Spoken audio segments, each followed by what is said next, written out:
Here we want to find the total number of listening actions done in each city and display the result in descending order of the total listening actions.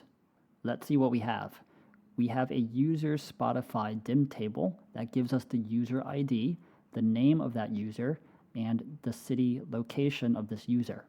We also have a historical songs listens table that gives us the user ID, the song ID that they listened to, and how many times they played this song. We also have the historical songs listens table, which gives us the user ID, the song ID, probably published by this user, and the number of plays that the song has. We also have a weekly songs listens ID, which gives us the listen ID, which is the instance of listening, by which user and what time. Because we want to get the total number of listening actions, we will need to sum the instances of the listen ID.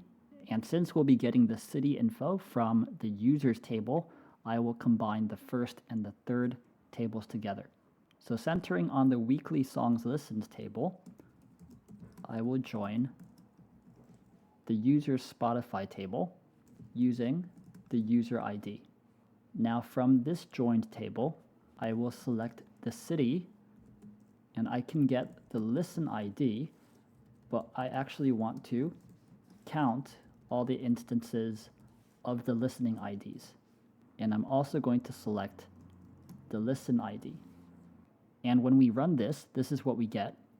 Now we are ready to count the instances of listen ID for each city.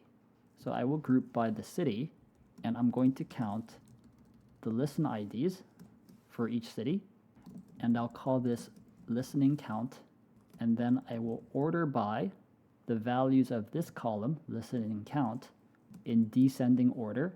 Let's run this, and this is our result.